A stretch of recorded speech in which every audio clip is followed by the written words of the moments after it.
8ನೇ ತರಗತಿ ಪದ್ಯ 10 ಭಾರತೀಯತೆ ಪ್ರಶ್ನೋತ್ತರಗಳು. ಕೃತಿಕಾರರ ಪರಿಚಯ. ಕೆ.ಎಸ್. ನರಸಿಂಹಸ್ವಾಮಿ. ಕಾಲ 1915 2008. ಸ್ಥಳ ಮಂಡ್ಯ ಜಿಲ್ಲೆಯ ಕೃಷ್ಣರಾಜಪೇಟೆ ತಾಲೂಕಿನ ಕಿಕ್ಕೇರಿ. ಕವನ ಸಂಕಲನ ಶ್ರೀಲಲತೆ, ಐರಾವತ, ನವಪಲ್ಲವ, ಇರುವಂತಿಕೆ, ದೀಪದ ಮಲ್ಲಿ, ಮನೆಯಿಂದ ಮನೆಗೆ, ತೆರೆದ ಬಾಗಿಲು, ದುಂಡು ಮಲ್ಲಿಗೆ ಮುಂತಾದವು. ಪ್ರಶಸ್ತಿ ಕೇಂದ್ರ ಸಾಹಿತ್ಯ ಅಕಾಡೆಮಿ ಪ್ರಶಸ್ತಿ ಲಭಿಸಿದೆ. ಪ್ರಸ್ತುತ ಭಾರತೀಯತೆ ಕವನವನ್ನು ಕೆ.ಎಸ್. ನರಸಿಂಹಸ್ವಾಮಿ ಅವರ ನವಪಲ್ಲವ ಕವನ ಸಂಕಲನದಿಂದ ಆರಿಸಿಕೊಂಡಿದೆ. ವಿಷಯ ಗ್ರಹಣ ಅಥವಾ ಉತ್ತರ ವಿವರಾತ್ಮಕ ಪ್ರಶ್ನೆಗಳು. ಕೊಟ್ಟಿರುವ ಪ್ರಶ್ನೆಗಳಿಗೆ ಒಂದು ವಾಕ್ಯದಲ್ಲಿ ಉತ್ತರಿಸಿ. ಪ್ರಶ್ನೆ 1. ಪರ್ವತ ಹಿಮ ಯಾವ ಎತ್ತರಕ್ಕೆ ಎದ್ದು ನಿಂತಿದೆ? ಉತ್ತರ. ಪರ್ವತ ಹಿಮ ಆಕಾಶದ ಎತ್ತರಕ್ಕೆ ಎದ್ದು ನಿಂತಿದೆ.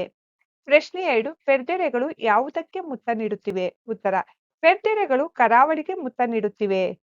ಪ್ರಶ್ನೆ 3. ಹಸಿರು ದೀಪವನ್ನು ಎಲ್ಲಿ ಹಚ್ಚಲಾಗಿದೆ? ಉತ್ತರ. ಹಸಿರು ದೀಪವನ್ನು ಬಯಲು ತುಂಬಾ ಹಚ್ಚಲಾಗಿದೆ.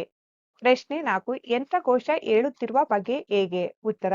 ನೀಲಿಯಲ್ಲಿ ಹೊಗೆ ಚೆಲ್ಲಿ ಯಂತ್ರಘೋಷ ಏಳುತ್ತಿದೆ. ಪ್ರಶ್ನೆ 5. ನಮ್ಮ ಧ್ವಜವನ್ನು ಎತ್ತಿ ಹಿಡಿದಿರುವವರು ಯಾರು? ಉತ್ತರ. ನಮ್ಮ ಧ್ವಜವನ್ನು ಎತ್ತಿ ಹಿಡಿದಿರುವವರು ಯೋಧರು. ಪ್ರಶ್ನೆ 6. ನಮ್ಮ ಪಯಣ ಎತ್ತ ಸಾಗಿದೆ? ಉತ್ತರ. ನಮ್ಮ ಪಯಣ ಗುರಿಯ ಬೆಳಕಿನೆಡೆಗೆ ಸಾಗಿದೆ. ಕೊಟ್ಟಿರುವ ಪ್ರಶ್ನೆಗಳಿಗೆ 2-3 ವಾಕ್ಯಗಳಲ್ಲಿ ಉತ್ತರಿಸಿ. ಪ್ರಶ್ನೆ 1. ಕಣ್ಣು ಬೇರೆಯಾದರೂ ನೋಟ ಒಂದಾಗುವ ಸಂದರ್ಭವನ್ನು ತಿಳಿಸಿ. ಉತ್ತರ. ಮೌನದಲ್ಲಿ ಪರ್ವತ ಹಿಮ ಆಕಾಶಕ್ಕೆದ್ದು ನಿಂತಿವೆ. ದೊಡ್ಡದಾದ ಸಮುದ್ರದ ಅಲೆಗಳು ಗಾನದಲ್ಲಿ ಕರಾವಳಿಗೆ ಮುತ್ತ ನೀಡುತ್ತಿವೆ. ಬಯಲು ತುಂಬಾ ಹಸಿರು ದೀಪ ಹಚ್ಚಿದಂತೆ ನದಿಗಳು ಹರಿಯುತ್ತಿವೆ.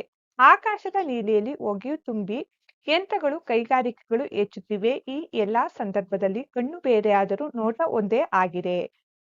ಪ್ರಶ್ನೆ 2. ಭಾಷೆ ಬೇರೆಯಾದರೂ ಭಾವವೊಂದು ಸಮರ್ಥಿಸಿ. ಉತ್ತರ. ನಮ್ಮ ದೇಶದಲ್ಲಿ ಹಲವಾರು ಭಾಷೆಗಳಿವೆ.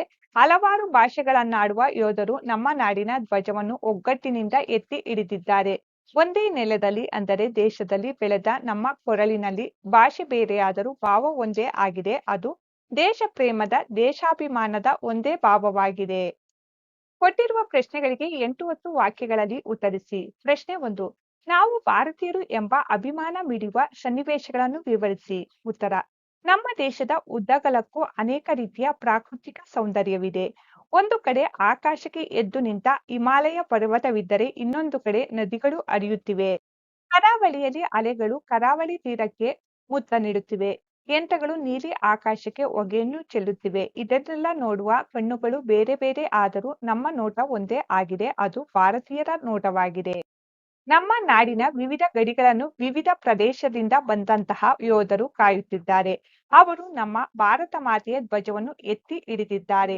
ನಾವೆಲ್ಲ ಭಾರತ ಮಾತೆಯ ತೊಟ್ಟಿಲಲ್ಲಿ ಬೆಳೆದ ಕಂದಮ್ಮಗಳು. ನಾವು ಆಡುವ ಭಾಷೆ ಯಾವುದೇ ಇರಲಿ, ನಮ್ಮ ಹಾಡಿನ ಭಾವ ಒಂದೇ ಆಗಿದೆ.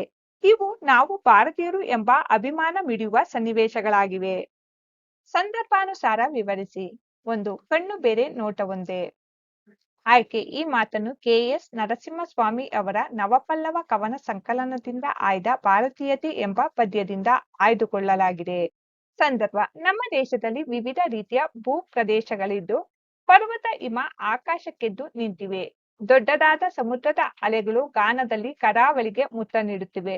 ಬಯಲು ತುಂಬಾ ಹಸಿರು ದೀಪ ಹಚ್ಚಿದಂತೆ ನದಿಗಳು ಹರಿಯುತ್ತಿವೆ. ಸುತ್ತಲಿನ ಗಿಡ ಮರಗಳ ಅದ್ಭುತ ಸೌಂದರ್ಯವಿದೆ ಎಂದು ಹೇಳುವ ಸಂದರ್ಭದಲ್ಲಿ ಕವಿ ಕಣ್ಣು ಬೇರೆಯಾದರೂ ನೋಟ ಒಂದೇ ಆಗಿದೆ ಎಂದಿದ್ದಾರೆ.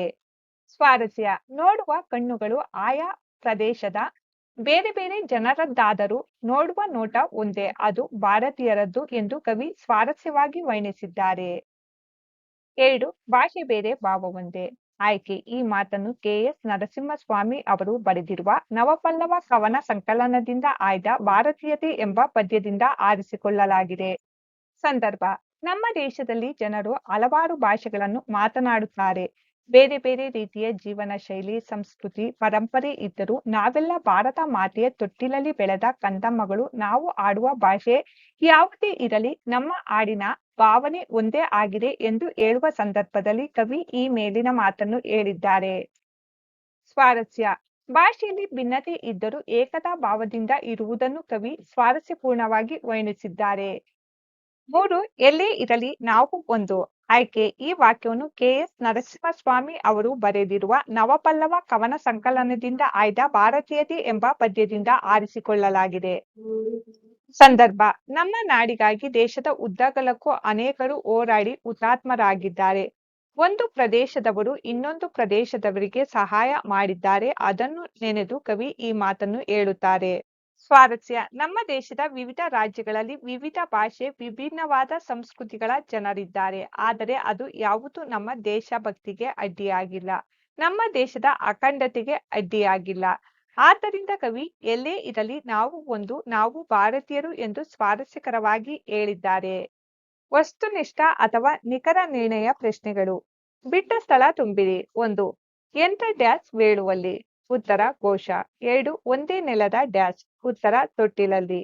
3. ನಮ್ಮ ಯುಗದ ದನಿಗಳಾಗಿ ಮೂಡಿದ್ದೆಲ್ಲ. ಉತ್ತರ ಹಾಡಿನಲ್ಲಿ. 4. ಎಲ್ಲೇ ಇರಲಿ ನಾವು ಡ್ಯಾಶ್. ಉತ್ತರ 1. 5. ನಡೆವ ಡ್ಯಾಶ್ ಪಯಣದಲ್ಲಿ. ಉತ್ತರ ಧೀರ. ಅಭ್ಯಾಸ ಚಟುವಟಿಕೆ ಕೊಟ್ಟಿರುವ ಪ್ರಶ್ನೆಗಳಿಗೆ ಉತ್ತರಿಸಿ. ಪ್ರಶ್ನೆ 1. ಛಂದಸ್ಸು ಎಂದರೇನು? ಉತ್ತರ ಪದ್ಯವನ್ನು ರಚಿಸಲು ಬೇಕಾದ ನಿರ್ದಿಷ್ಟ ಪಾದಗಳ ಬಗೆ ಮತ್ತು ಪ್ರತಿ ಪಾದಗಳಲ್ಲಿ ಇರಬೇಕಾದ ಪ್ರಾಸ ಯತಿ ಗಣಗಳ ಬಗ್ಗೆ ತಿಳಿಸುವ ಶಾಸ್ತ್ರವೇ ಛಂದಸ್ಸು.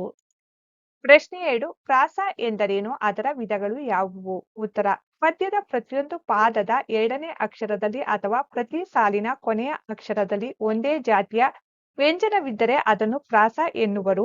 ಪ್ರಾಸಗಳಲ್ಲಿ 3 ವಿಧಗಳಿವೆ. ಅವುಗಳೆಂದರೆ 1. ಆದಿಪ್ರಾಸ, 2. ಅಂತ್ಯಪ್ರಾಸ, 3. ಮಧ್ಯಪ್ರಾಸ. ಪ್ರಶ್ನೆ 3. ಗಣ ಎಂದರೇನು? ವಿವರಿಸಿ. ಉತ್ತರ ಗಣ ಎಂದರೆ ಗುಂಪು ಎಂದರ್ಥ. ಪದ್ಯದ ಪ್ರತಿ ಸಾಲಿನ ಅಕ್ಷರ ಅಥವಾ ಮಾತ್ರೆ ಅಥವಾ ಅಂಶಗಳ ಗುಂಪೇ ಗಣ. ಮಾತ್ರೆಗಳ ಲೆಕ್ಕಾಚಾರದಿಂದ ಗುಂಪು ಮಾಡಿದರೆ ಮಾತ್ರಾಗಣ ಎಂತಲೂ, ಅಕ್ಷರಗಳ ಲೆಕ್ಕಾಚಾರದಿಂದ ಗುಂಪು ಮಾಡಿದರೆ ಅಕ್ಷರಗಣ ಎಂತಲೂ, ಅಂಶಗಳ ಆಧಾರದಿಂದ ಗುಂಪು ಮಾಡಿದರೆ ಅಂಶಗಣ ಎಂತಲೂ ಕರೆಯುವರು. ಪ್ರಾಯೋಗಿಕ ಭಾಷಾಭ್ಯಾಸ. ಭಾರತೀಯತೆ ಪದ್ಯದಲ್ಲಿ ಯಾವ ಪ್ರಾಸವಿದೆ? ಉತ್ತರ ಭಾರತೀಯತೆ ಪದ್ಯದಲ್ಲಿ ಅಂತ್ಯಪ್ರಾಸವಿದೆ. ಪ್ರಶ್ನೆ ಭಾರತೀಯತೆ ಪದ್ಯದ 3ನೇ ಚರಣದಲ್ಲಿರುವ ಪ್ರಾಸಾಕ್ಷರ ಪದಗಳನ್ನು ಬರೆಯಿರಿ. ಪ್ರಾಸಾಕ್ಷರ ಪದಗಳು ಸ್ಮರಣೆಯಲ್ಲಿ, ಕರುಣೆಯಲ್ಲಿ, ಮುಳುಗುವಲ್ಲಿ, ಪಯಣದಲ್ಲಿ. ಮಕ್ಕಳೇ, ಈ ನೋಟ್ಸ್ನಲ್ಲಿ ಯಾವುದಾದರೂ ತಪ್ಪುಗಳಿದ್ದರೆ ಕಮೆಂಟ್ಸ್ ಬಾಕ್ಸ್ನಲ್ಲಿ ತಿಳಿಸಿ.